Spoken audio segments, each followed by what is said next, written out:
So, I just finished this today.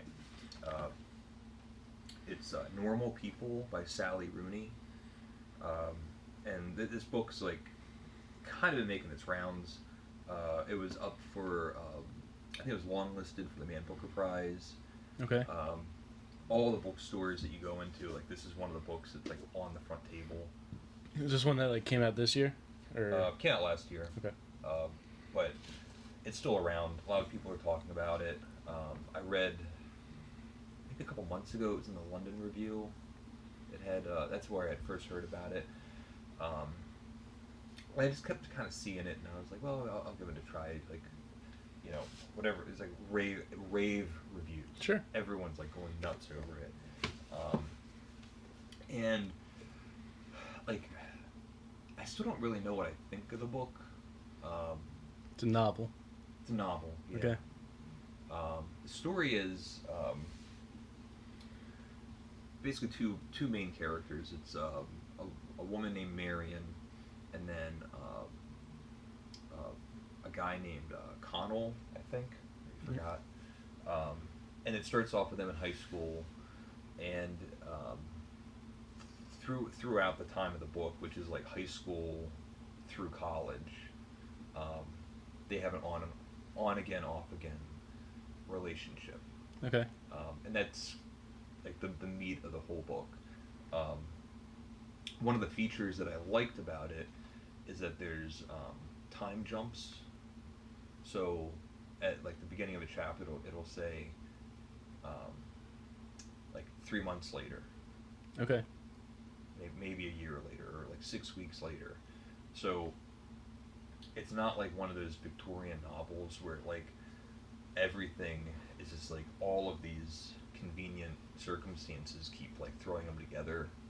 You get a sense that like Actual time has passed Gotcha. between them, which it's a very like realistic novel. There's nothing like melodramatic about it.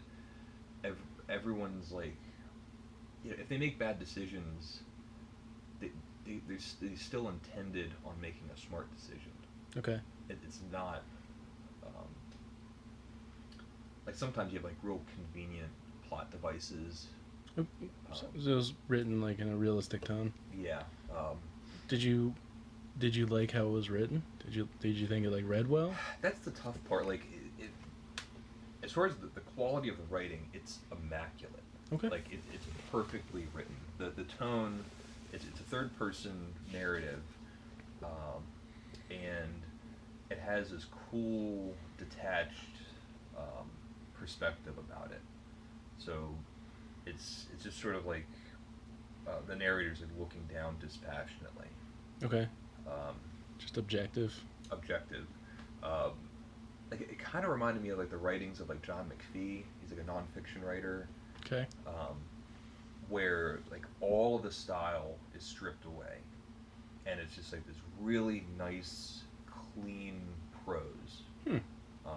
It's kind of like gives you the raw information and like I said, like it's beautifully written.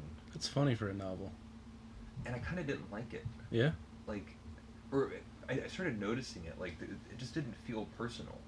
Well, that's what's gonna. I'm actually like trying to think about that for a novel, and usually you get like either it's told from somebody like the character's perspective, or it's, you know, at least has a flavor of one way or another, the way it wants you to like take the. Yeah, I mean, take the plot, take the description. At least with like my favorite writers, you could pull a book off you could pull a book out, and I could read a paragraph and know exactly who wrote it. Yeah. This like it just feels like so like generic. Like it's very well written. It's kind of bland. I kept like the thing that I kept thinking about throughout the whole book is that it's like a really well written John Green novel. Huh. So he wrote like The Fault in Our Stars and The Turtles All the Way Down. Okay. Paper Towns Looking from Alaska. Yeah. And meanwhile, all of his books are the same book. If you've read one, they're all the same. Okay. And like this, like it's very similar. Like the two main characters are like the smartest people. Mm-hmm. both like kind of like socially awkward, but also like extremely likable. Um, the problems that they're having are more like internal, because they basically have pretty good lives. Okay. It's like first world problem kind of thing. Yeah, I guess you could say. Like, everything's not that bad. Yeah. Um, that's not to say like having like one of the characters is going through depression, and that can be like a Sure. real Okay. thing. Yeah. Absolutely. But like they're just sort of like humming along. Like there's a thing where like there's gonna be a scholarship. They're studying for it, and then they both get the scholarship. Like No real conflict. yeah, the book didn't have that much conflict. So, all right, but what do you think from reading it? I haven't read it all. This is the first time I'm hearing about it. What do you think about it gives it the has made it so popular? I honestly don't know. Okay. I don't Fair see enough. why it's like I've read some of the Man Booker Prize winners. Mm-hmm. Some of them I've loved. Like I'm used to like things like that being like polarizing. Gotcha. And honestly, like I just finished this book today. It's a short, quick read, and I've almost already forgotten everything that happens in the book. Like it's supposed to be that way. Like everything's very quotidian. All these things are just sort of like humming along. Like But everything falls into place eventually. Or... mundane. It's supposed to be mundane. So like at the end of it, it was like I never really cared about the characters. Mm-hmm. And I mean, I guess it was well written. Like for as boring as it is, I didn't put it down. It's got that going for it. It's got that going for it. Yeah, it's, Right. I mean, it is very well written.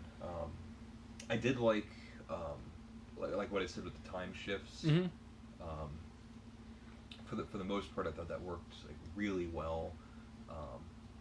And she kind of she'll kind of like alternate the stories that she's telling. So like it would be called like a callback. Like she'll start telling you about something, but you don't really have all the information, and like the next Gotcha. segment, Okay. it'll kind of tie back in, Mhm. so it kind of keeps your interest. Like way better than like when you have two main storylines that are just flipping back and forth. Yeah. So each one ends with a cliffhanger. Mm-hmm. Like you're like purposefully jerking the reader around. Sometimes that annoys the crap out of me. It's annoying. And Especially if there's like a multiple storyline going on, and you know the next one coming up is not the most exciting one. right. And you're like, ah, man, but I have to read it. So yeah, and that's it. Like I don't think I'll keep the book. Okay. I can't imagine wanting to read it again. Sure. I will say like if whenever she has another book come out, I probably would be interested in reading it. Okay. Because the other thing is like it read very autobiographical. Like I get the sense that like this is her story. Like I don't even know which character she is, Okay. or even if she is a character, but like it looks like she's experienced this like through her own high Lines or school whatever. and college life. And a lot of writers, their first novel is very autobiographical. Okay. Like Fitzgerald had like This Side of Paradise, which Mhm. was like his university experience. Mm-hmm. Also not his best novel. So. Well, that's yeah. This is definitely her first one. She has another book called Conversations with Friends. Okay. And I don't know if it's a novel or not. I don't know if it's a collection of short stories or what. From what I know, this is her second published book. I don't Gotcha. know if it's her first novel. Okay. But yeah, so that's it. Like So Sally Rooney might be Sally Rooney. worth keeping an eye out. See where she goes with it. I mean, it's like a good beach read. Like Cool. someone that just wants to like fly through a story. Yeah. It's probably good for that. So There's yeah, something to be said overall, for that. Yeah, definitely. Didn't make me think very much. Sometimes that's a good thing. Yeah, kind of boring. Yeah, great book. So leave a comment if you would like. Do you think that was good? Yeah. Okay. Leave a comment if you'd like, and thank you for watching.